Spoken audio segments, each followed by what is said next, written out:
Good morning to all. Welcome to Pioneer Convent School. Today we will start the next chapter of history and the name of the chapter is Kinship, Caste and Class. So before starting this chapter, we will discuss these three terms जो इस chapter के name में ही mention है. तो जो first term है that is kinship. Kinship का मतलब होता है blood relationship और having or sharing same origin.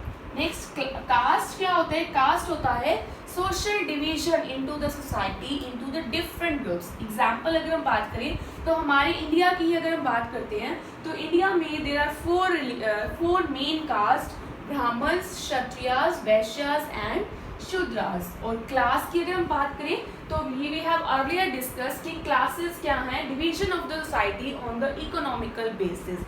तो एग्जाम्पल में we have the upper classes, middle class and the lower class. तो इस चैप्टर की जो ड्यूरेशन है that is C600 BCE to C600 CE.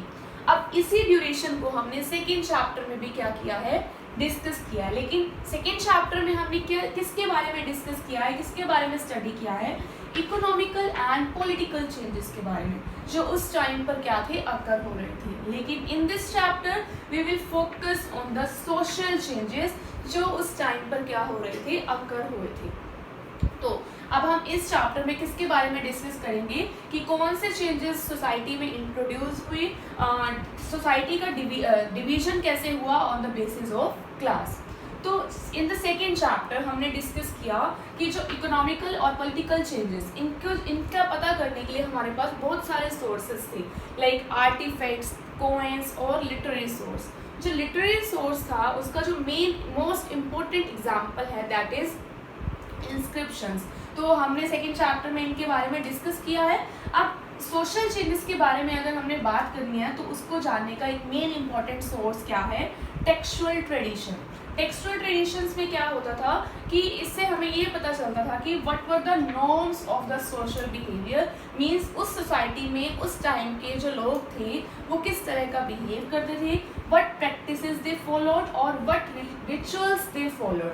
सो इस चैप्टर में हम यही डिस्कस करेंगे कि जो ये टेक्स्ट थे इन टेक्स्ट के बारे में डिस्कस करेंगे और एक पिक्चर ड्रॉ करेंगे सोशल और कल्चरल रिलेशन के बीच में जो उस टाइम पर एग्जिस्ट करती थी.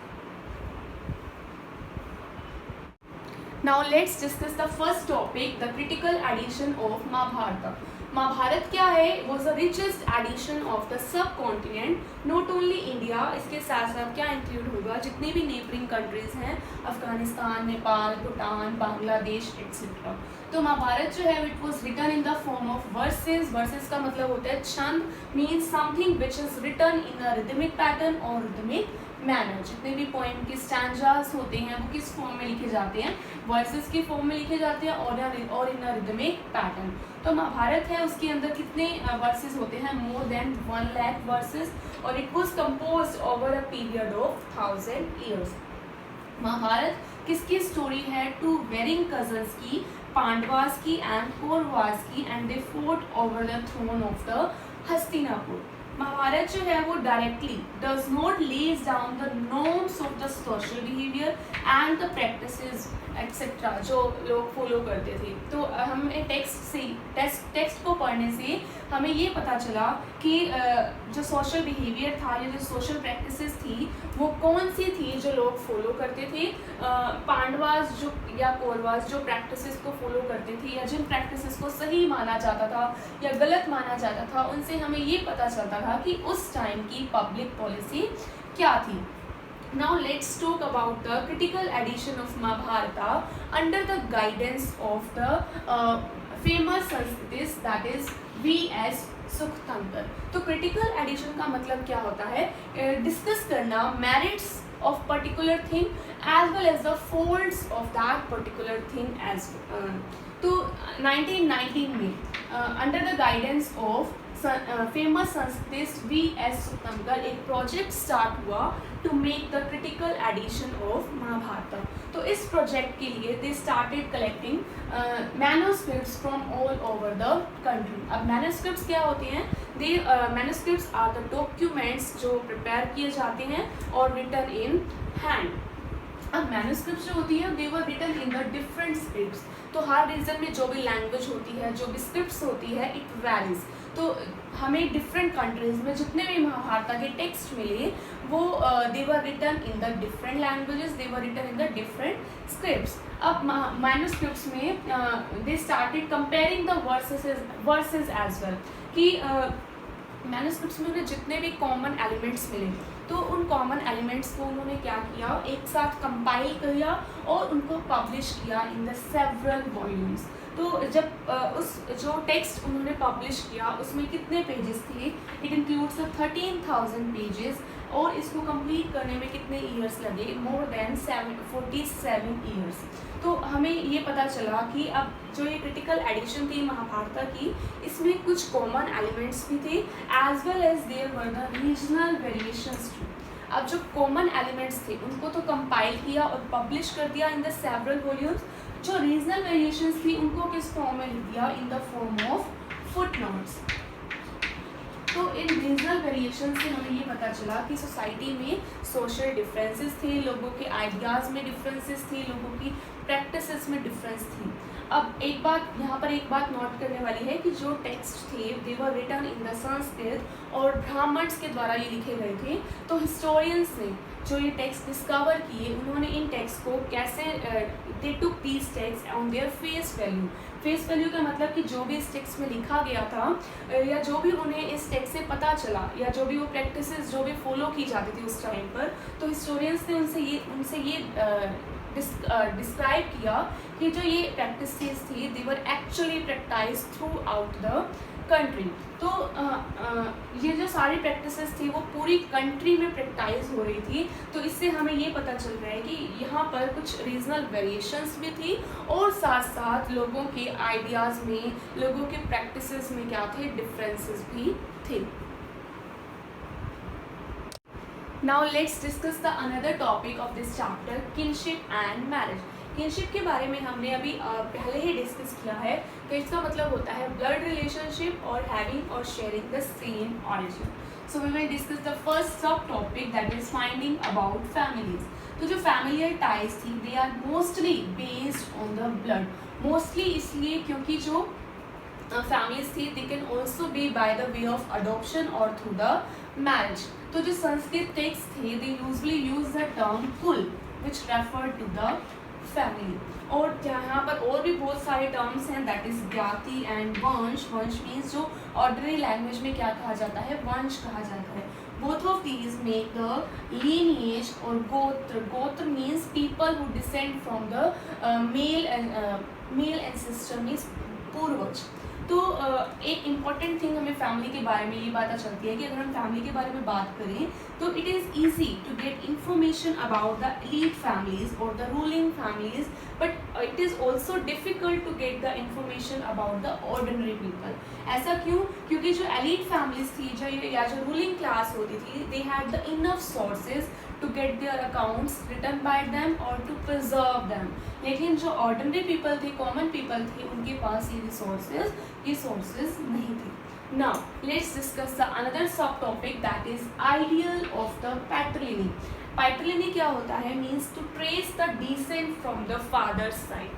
So जो ancient times था उसमें जो आइडिया यूज़ किया जाता था that was the idea of patrilineal, और आज भी ये आइडिया क्या किया जाता है, इस टाइम पर भी आइडिया डिटरमाइन किया जाता है। However there are certain exceptions to कि जो एक्सेप्शंस में क्या होता था कि पैटर्लिनी का आइडिया यूज़ नहीं किया जाता था, डिटरमाइन नहीं किया जाता था, और उसकी जगह पर किसका आइडिया यूज़ किया जाता था, फादर को इम्पोर्टेंस ना दी जाकर मदर को इम्पोर्टेंस दी जाती थी, and the idea was determined by the of the matrilineal means mother की साइड से वो आइडिया डिटरमाइन किया जाता था। तो अगर हम महाभारत को कंसीडर करें तो महाभारत ने भी इसी आइडिया को री इन्फोर्स किया, किस आइडिया को, बाय द आइडिया ऑफ पैटर्लिनी। अब हमने महाभारत के बारे में पहले डिस्कस किया है कि महाभारत में क्या हुआ था, दो मेजर ग्रुप्स थे, पांडवास और Kauravas, who belong to a single ruling family that is Kuru dynasty. तो कुरु डायनेस्टी में भी क्या हुआ था, जो सक्सेशन हुआ था वो भी किसके बेसिस पर हुआ था, बाय द आइडिया ऑफ पैटर्लिनी। तो जो आइडिया था वो क्या था, ये जो सन्स हैं वो उन रिसोर्सेज को क्लेम करेंगे of their father after his death. जैसे देखो यहाँ पर क्या है, एफ मतलब अगर फादर की डेथ हो जाती है तो वो रिसोर्सेज को क्लेम कौन करेगा, सन, और सन की डेथ के बाद वो रिसोर्सेज को क्लेम कौन करेगा, ग्रैंडसन। लेकिन there are certain variations too, तो जिन केसेस में सन्स नहीं होते तो वो रिसोर्सेज किसको दी जाते हैं, the resources went to the brothers. अब अनदर वेरिएशन क्या है कि अगर इन केसेस में ब्रदर्स भी नहीं हैं तो क्या होगा, तो जिन केसेस में ब्रदर्स नहीं हैं उन केसेस में क्या होता है, जो रिसोर्सेज हैं they went to the major male relation. ऐसा भी देखा गया है कि जो रिसोर्सेज हैं उसमें वीमेन को भी एक इम्पॉर्टेंट पार्ट दिया गया है, वीमेन को भी पावर दी गई है और वीमेन भी उन पावर को क्या करती हैं, एक्सरसाइज करती हैं। तो इन सेकेंड चैप्टर में हमने डिस्कस किया था प्रभावती गुप्ता जो किसकी डॉटर थी, चंद्रगुप्त II की। तो उन इस एग्जाम्पल से भी हमें ये पता चलता है कि she even exercise the power, उनके हाथ में भी क्या थी, पावर थी। तो जो आइडिया था पैटर्नलिटी का, it was not limited to the ruling family but as well as the ordinary people. Now let's move on to the next topic, that is rules of marriage. So in this topic we will discuss about the status of the women. जो women थी उनको कोई higher status नहीं दिया गया था, even उनको कोई equal status भी नहीं दिया गया था जब उनकी men से comparison होती थी। अब एक बात यहाँ पर और भी है कि जो women थी they had no claim to the resources of household. Even अगर मैं मैरिज की बात करें तो women they had to marry at the right time और विद द राइट पर्सन। और अगर हम पर्सन के कॉन्टेक्स्ट में बात करें तो उनकी जो मैरिज होती थी that was outside the kin, means outside the group, अपने ग्रुप से बाहर मैरिज करनी होती थी and that kind of marriage is called exogamy. Exo का मतलब आउटसाइड, गेमी का मतलब टू मैरी। तो जो एक्सोगेमी थी that was a kind of desirable marriage as compare to endogamy. Endogamy का मतलब होता है within the same caste और within the same religion. Now next जो था kanyadaan. Kanyadaan was also an important source for father. कन्या का मतलब होता है गर्ल और दान का मतलब होता है गिफ्ट। तो कन्यादान का मतलब होता है gift of the daughter. So kanyadaan एक बहुत एक्सट्रीमली इम्पॉर्टेंट सोर्स माना गया है to fulfil the duty of the father for his daughter. Now with the increased interaction of the people and with the development of the rural area as well as the urban area as well as the knowledge of the people started questioning the earlier beliefs and the practices. तो इसके लिए Brahmins ने क्या किया, Brahmins laid down the codes of the social behavior।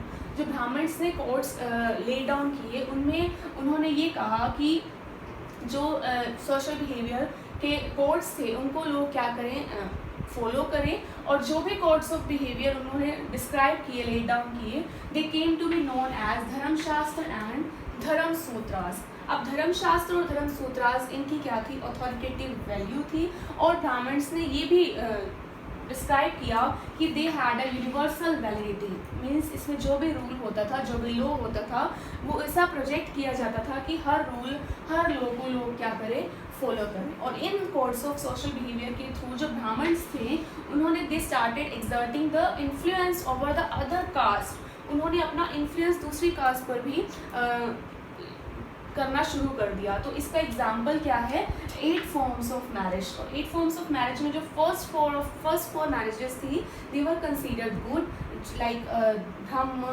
देव, अर्श and प्रजापत्य। And जो last 4 marriages थी that was जो बैड कंसीडर की जाती थी, दैट इज असुर, गंधर्व, राक्षस एंड पिशाच।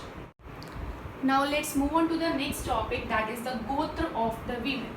तो हमने अभी अर्लियर डिस्कस किया है कि जो लोगों का क्लासिफिकेशन होता था that was on the basis of the गोत्र टू विच दे बिलोंग। और ईच गोत्र वाज नेम्ड आफ्टर अ वैदिक पंडित। तो जितने भी लोग गोत्र से बिलोंग करते थे they were considered the descendant of the Vedic pandit. Now there were two rules as well कि at the time of marriage women जो थी she had to give up the father's गोत्र और take up the husband गोत्र, कि उसको अपने father के गोत्र को छोड़ना होगा और हस्बैंड के गोत्र को क्या करना होगा, अडॉप्ट करना होगा।